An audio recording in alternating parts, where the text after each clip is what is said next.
வந்துட்டேன்னு சொல்லு. திரும்பி வந்துட்டேன்னு 25 வருஷத்துக்கு முன்னால எப்படி போனாரோ கபாலி அப்படியே திரும்பி வந்துட்டான்னு சொல்லு. யாரு வந்து கேட்டா? அட யாரு கேட்க மாட்டாங்கடா, நீயா எவனையாவது கூப்பிட்டு சொல்லு. வணக்கம் நண்பா, இந்த வீடியோல நம்ம எதை பத்தி பார்க்க போறோம்னா எஸ் ஐமேக்ஸ் பத்தி தான். அதுவும் எத்தனை பேர் குறிப்பா ஐமேக்ஸ்ல போய் ஒரு மூவி கூட பார்க்காம இருக்கீங்க? ஸோ நானும் இங்கிலீஷில் தான் இருக்கேன். ஸோ நானும் பார்க்கல ஒரு மூவி கூட ஐமேக்ஸில். ஸோ இன்னைக்கு ஐமேக்ஸில் போய் ஒரு மூவியை பார்க்க போகிறோம். பார்த்துட்டு ஐமேக்ஸ் கொடுக்குற ஹைப்புக்கு அது ரியலாகவே ஒர்த்தா இல்லையானு பார்க்க போகிறோம். அதுக்குன்னு ஐமேக்ஸில் ஆல்ரெடி மூவி பார்த்தவங்க இந்த வீடியோ ஸ்கிப் பண்ணிடாதீங்க. ஐமேக்ஸ் ரிவ்யூவை தவிர்த்து ஐமேக்ஸ் பற்றின டாப் 10 இன்ட்ரெஸ்டிங் அண்ட் ஸ்ட்ரேஞ்சான ஃபேக்ட்ஸையும் நம்ம பார்க்க போகிறோம் இந்த வீடியோவில். So let's get started.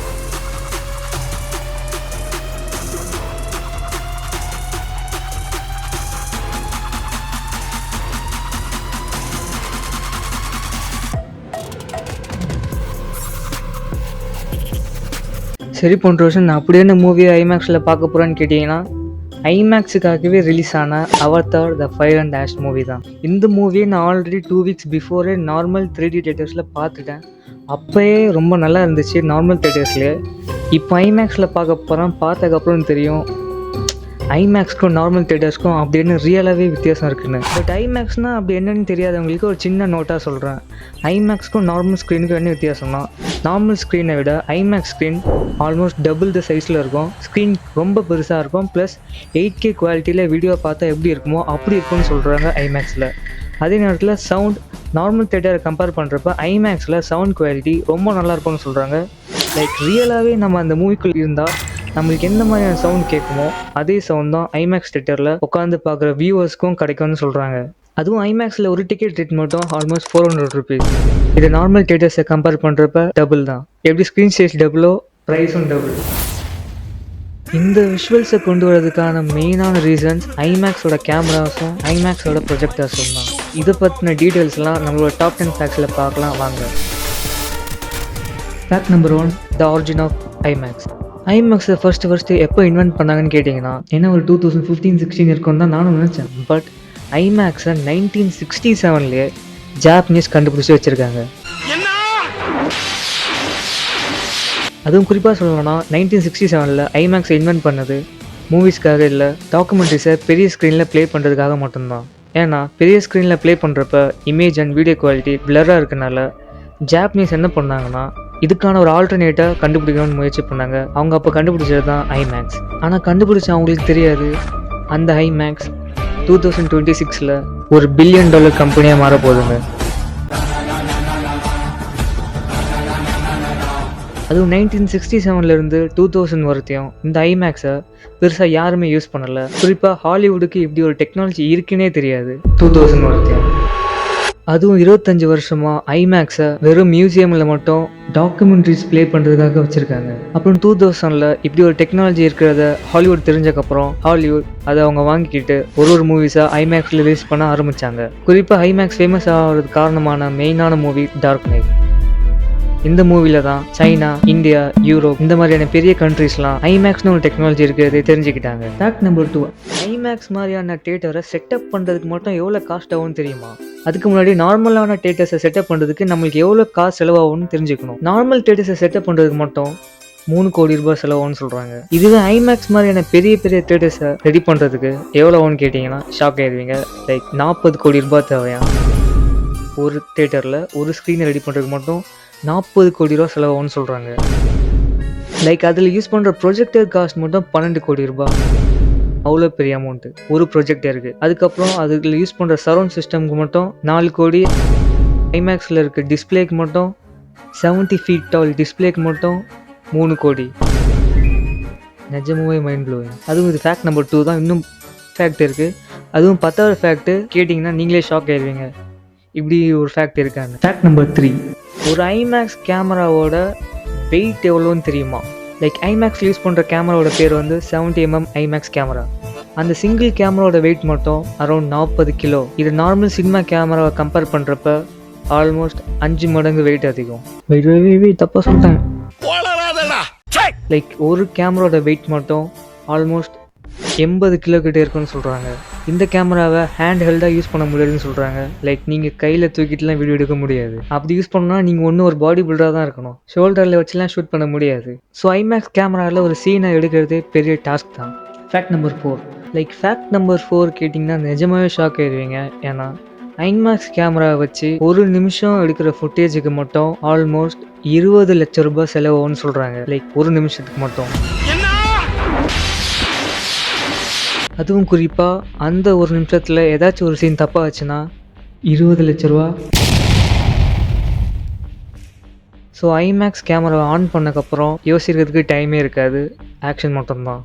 ஏன்னா ஒரு செகண்டுக்கும் 30,000 ரூபாய் செலவாகிக்கிட்டே இருக்கும் ஐமேக்ஸ் கேமராவால். லைக் ஐமேக்ஸ் ரிலீஸ் ஆகிற மூவிஸில் நடிச்சிருக்க ஆக்டர்ஸ் எல்லாருமே வெல் ட்ரெயின்டாக இருப்பாங்க. ஏன்னா இங்கே சப்போஸ் ஏதாவது தப்பு நடந்துச்சுன்னா டேரக்டர் செம்ம கடுப்பாயிருவார். Like every second 30,000 rupees spend ஆகிக்கிட்டே இருக்கும் ஐமேக்ஸ் கேமரா ஒன்ஸ் ஆன் ஆச்சுன்னா. Fact number 5. ஐமேக்ஸ் தேட்டர் மொத்தம் உலகத்தில் எத்தனை இருக்குன்னு தெரியுமா? இந்த ஃபேக்டும் கொஞ்சம் இன்ட்ரெஸ்டிங்கான ஃபேக்ட் தான். ஏன்னா வேர்ல்டில் இருக்க மொத்த ஐமேக்ஸ் தேட்டரை கூட்டினாலும் சவுத் இந்தியாவில் இருக்க நார்மல் தேட்டர்ஸோட கவுண்ட் அதிகம் தான். ஏன்னா சவுத் இந்தியாவில் மட்டும் நார்மல் தேட்டர்ஸ் ஆல்மோஸ்ட் 2000+ இருக்குது. இதுவே ஐமேக்ஸ் தேட்டர்ஸ் மொத்தமே உலகத்தில் ஆல்மோஸ்ட் 1700 தான். லைக் என்டையர் பிளானட்டில் இருக்க ஐமேக்ஸ் தேட்டர்ஸோட கவுண்ட் நம்ம சவுத் இந்தியன் நார்மல் தேட்டர்ஸோட கவுண்டோட ரொம்ப கம்மி. அதுவும் தமிழ்நாட்டில் வெறும் 7 ஐமேக்ஸ் தேட்டர்ஸ் தான் இருக்குது. இதுவே இந்தியாவில் 35 ஐமேக்ஸ் தேட்டர்ஸ். Fact number 6. நம்ம ஆல்ரெடி ஐமேக்ஸ் கேமரா பற்றின ஒரு ஃபேக்ட் பார்த்தோம். இது ஐமேக்ஸ் கேமராவை பற்றின 2வது ஃபேக்ட். நார்மலாக ஆக்டர்ஸ்லாம் கேமராவை பார்த்தா கடுப்பாக மாட்டாங்க. லைக் நான் சினிமா கேமரா சொன்னேன். இதுவே ஐமேக்ஸ் கேமராவை வச்சு ஷூட் பண்ணுறப்ப ஆக்டர்ஸ் செம்ம காண்டாவாங்களாம். ஏன்னா ஐமேக்ஸ் கேமராவிலிருந்து வர சவுண்ட் ரொம்ப நாய்ஸியாக இருக்கும். இது ஆக்டர்ஸை ரொம்ப இரிட்டேட் பண்ணணும்னு சொல்கிறாங்க. இந்த இரிட்டேஷனை தாண்டி ஆக்ட் பண்ணுறது நிஜமாவே பெரிய விஷயம் தான். அதுவும் ஐமேக்ஸ் கேமராலேருந்து வர நாய்ஸால் வெறும் விஷுவல்ஸ் மட்டும் தான் கேப்சர் பண்ணுவாங்கன்னு சொல்கிறாங்க. வாய்ஸ் எல்லாம் தனியாக வாய்ஸ் ஓவர் கொடுத்து அதுக்குன்னு தனியாக ரெக்கார்ட் பண்ணுவாங்கன்னு சொல்கிறாங்க. Fact number 7.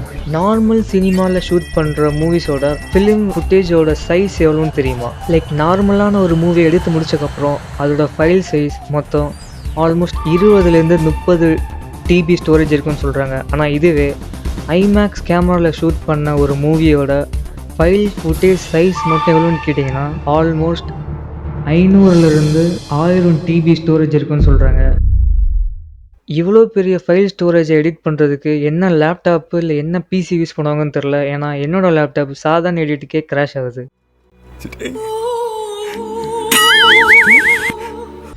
இவ்வளோ ஃபேக்ட் சொன்னதுக்கப்புறம் உங்களுக்கே ஒரு ஐடியா கிடச்சிருக்கும் ஐமேக்ஸில் ரிலீஸ் ஆகிற எல்லா மூவிஸுமே நல்லா இருக்கும்னு. பட் இங்கே தான் ஒரு செக் பாயிண்ட் இருக்குது. Fact number 8. IMAX doesn't make a movie great. It only magnifies what already exists. அப்படின்னா ஐமேக்ஸில் என்ன தான் மூவி ரிலீஸ் ஆனாலுமே அது ஐமேக்ஸ் டெக்னாலஜியால் உருவாக்கப்பட்ட மூவியாக இருந்தால் மட்டும்தான் அந்த மூவி ஐமேக்ஸில் பார்க்குறதுக்கு நல்லாயிருக்கும். ரீசெண்டாக நிறைய மூவிஸ் ஐமேக்ஸில் ரிலீஸ் ஆகுது. பட் அது எல்லாமே ஐமேக்ஸ்க்காக எடுத்த மூவிஸ் கிடையாது. நார்மலாக எடுத்த மூவியை ஐமேக்ஸ்க்கு ஏற்ற மாதிரி அப்ஸ்கேல் பண்ணியிருப்பாங்க. லைக் நார்மலான வீடியோவை அப்ஸ்கேல் பண்ணுற மாதிரி தான் நார்மல் மூவிஸை ஐமேக்ஸ் தேட்டரோட ஸ்க்ரீனுக்கு ஏற்ற மாதிரி அப்ஸ்கேல் பண்ணுவாங்க. ஸோ விஷுவலி பார்க்க பெருசாக இருக்குமே தவிர்த்து வேறு எந்த எக்ஸ்பீரியன்ஸும் பெருசாக கிடைக்காதுன்னு தோணுது என்ன கேட்டால். ஸோ இந்த மாதிரி வீடியோஸ் அப்ஸ்கேல் பண்ணுறதுனால அந்த மூவிஸில் சப்போஸ் ஏதாவது பேடான CGI இருந்துச்சுன்னா ஐமேக்ஸில் அப்ஸ்கேல் பண்ணக்கப்புறம் அது கிளியராக தெரியும் அந்த CGI ரொம்ப மோசமாக இருக்குதுன்னு. ஸோ அது மூவி பார்க்குறப்ப ஒரு நல்ல எக்ஸ்பீரியன்ஸை தராது. இதனால தான் சொல்கிறேன் ஐமேக்ஸில் ரிலீஸ் ஆகிற மூவிஸை மட்டும் நீங்கள் பார்த்தீங்கன்னா உங்களுக்கு நல்ல எக்ஸ்பீரியன்ஸ் கிடைக்கும். நார்மலாக ரிலீஸ் ஆகிற மூவிஸை நார்மல் தேட்டர்ஸ்லேயே பார்க்குறது பெஸ்ட். Fact number 9. நீங்கள் எத்தனை பேர் நார்மலான மூவிஸை பார்க்க போகிறப்ப லைக் 3D மூவிஸை பார்க்க போகிறப்ப கண்ணாடி ஆட்டையை போட்டு வந்திருக்கீங்க? நான் போட்டதில்லை. நான் கண்ணாடி ஆட்டையை போட்டதில்லை. நான் உங்கள்கிட்ட கேட்குறேன். ஏன் கேட்குறேன்னா ஐமேக்ஸ் தேட்டர்ஸில் இருக்க 3D கிளாஸோட ரேட்டு மட்டும் ஆல்மோஸ்ட் 3000 ரூபாய். ஏன்னா நார்மலான 3D கிளாஸஸோட ரேட் எல்லாம் ஆல்மோஸ்ட் 150 ருபீஸ் அந்த ரேஞ்சில் தான் இருக்கும். ஆனால் இதுவே ஐமேக்ஸை கம்பேர் பண்ணுறப்ப ஐமேக்ஸ் 3D கிளாஸஸோட ரேட் எல்லாம் ஆல்மோஸ்ட் 10 மடங்கு ஜாஸ்தி. கடைசி ஃபேக்ட், ரொம்ப முக்கியமான ஃபேக்ட் முன்னாடியே சொன்னேன். அந்த ஃபேக்ட் தான் மை ஐமேக்ஸ் எக்ஸ்பீரியன்ஸ். நான் இதுக்கு முன்னாடி ஐமேக்ஸில் மூவி பார்த்ததும் இல்லை, ஐமேக்ஸை பற்றி கேட்டதும் இல்லை. ஸோ ஐமேக்ஸில் இவ்வளோ தெரிஞ்சக்கப்புறம் ஒரு மூவியை பார்த்தா சத்தியமாக நல்லா இருக்காதுன்னு சொல்ல தோணலை. ஸோ வாங்க ஐமேக்ஸில் மூவி எப்படி இருக்குன்னு பார்க்கலாம்.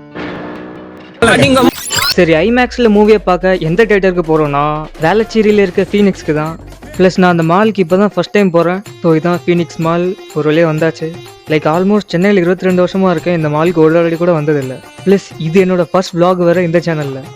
ஸோ என்ன பேசுறதுன்னு தெரில. ஆனால் சும்மா சொல்லக்கூடாது, இந்த மால் செம்ம பெருசு. ப்ளஸ் இங்கே தேட்டர் வேறு எங்கே இருக்குன்னு தெரியல. ஆல்மோஸ்ட் 10 நிமிஷமாக ராங் ரூட்டில் போயிட்டு வந்திருக்கேன். ஓகே, ஒரு வழியாக கடைசியில் தேட்டரை கண்டுபிடிச்சாச்சு. ஓகே கைஸ், ஐமேக்ஸில் மூவியை பார்த்துட்டு கண்டினியூ பண்ணுறேன். வணக்கம் நண்பா. ஒரு வழியாக மாலுக்கு போய் மூவியை பார்த்தாச்சு. ஃபர்ஸ்ட் டைம் ஐமேக்ஸில் ஒரு மூவியை பார்த்துட்டேன். எப்படி இருக்குன்னு சொல்கிறேன் கேளுங்க. ஃபர்ஸ்ட் இம்ப்ரெஷனு ஐமேக்ஸோட ஸ்க்ரீன் தாங்க. செம்ம பெருசு, சும்மா சொல்லக்கூடாது. ஆல்மோஸ்ட் 4 மாடி ஹைட்டுக்கு நான் முன்னாடி ஒரு பில்டிங் இருந்தால் எப்படி இருக்குமோ அப்படி இருந்துச்சு. லைக் வேற லெவல். ஸ்க்ரீன் குவாலிட்டி அதோட சூப்பர். நிஜமாவே 8Kல பார்த்த மாதிரி ஒரு ஃபீல் இருந்துச்சு. ஏன்னா நான் ஆல்ரெடி சொன்னேன் இந்த மூவியை நார்மல் தேட்டர்ஸில் பார்த்துட்டேன்னு. ஸோ இப்போ பார்க்குறப்ப ஏகப்பட்ட டீட்டெயிலிங்ஸ் கண் முன்னாடி தெரிஞ்சுது. லைக் சூப்பராக இருந்துச்சுன்னு சொல்லலாம்.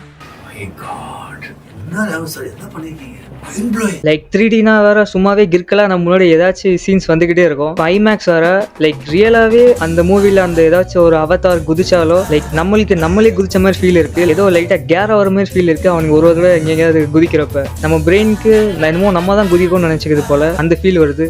ரியலாவே நம்ம அந்த மூவியோட ஒரு கனெக்ட்ல தான் இருக்கும். ஐமேக்ஸில் பார்த்தா ஆடியோ குவாலிட்டியும் ரொம்ப நல்லா இருந்துச்சு. ஸோ எக்ஸ்பீரியன்ஸ் வைஸ் ஐமேக்ஸ் கொடுக்குற காசுக்கு நல்லாவே இருந்துச்சு. லைக் அவதார் மாதிரியான மூவிஸை ஃபிலிம் பண்ணுறதுக்கு காரணமே மக்களுக்கு ஒரு டிஃப்ரெண்ட்டான எக்ஸ்பீரியன்ஸை கொடுக்கணும் தான். அந்த ஒரு விஷயத்த இந்த மூவி ஃபுல்ஃபில் பண்ணிச்சான்னு கேட்டிங்கன்னா எஸ். லைக் ஒரு புது உலகத்தையே கிரியேட் பண்ணி வச்சிருக்காரு ஜேம்ஸ் கேமரான். சோகம் என்னன்னா அந்த மூவிஸையும் சில பேர் நல்லா இல்லைன்னு சொல்கிறாங்க. அதான் ஷாக்கிங்காக இருக்குது. எப்படி சொல்கிறாங்கன்னு தெரில. லைக் ஸ்டோரி நல்லா இல்லை, ஃபர்ஸ்ட்டாக போர் அடிக்குது, இதெல்லாம் ஒரு படமானவர்த்தையும் சொல்கிற ஆளுங்க இருக்காங்க. இவனுங்க பேசுறதெல்லாம் கேட்டு ஜேம்ஸ் கேமரான் பார்ட் 4 எடுக்கலாமா வேணாமாங்கிற மாதிரியே யோசிக்க ஆரம்பிச்சிட்டாரு. இவனுங்களை என்ன தான் பண்ணுறதுன்னு தெரியல. அண்ட் அவதார் மாதிரியான மூவி எடுக்கிறது நிஜமே ரொம்ப கஷ்டமான விஷயம். ஸோ அவங்க போட்ட எஃபெக்ட் ஆச்சு நம்ம மதிக்கணும். லைக் நான் எல்லாரையும் சொல்ல, கிரிட்டிசைஸ் பண்ணுற வியூவர்ஸை மட்டும் தான் சொல்கிறேன். ஃபைனலி அவதார் பார்ட் 3 ஐமேக்ஸில் பார்த்தாச்சு. ஸோ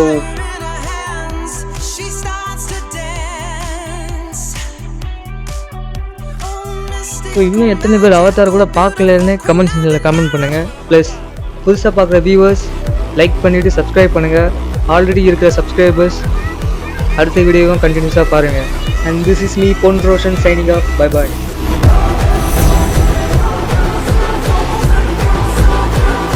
அடுத்த வீடியோ டைமிங்க்கு வந்துடும். ஸோ பாருங்கள்.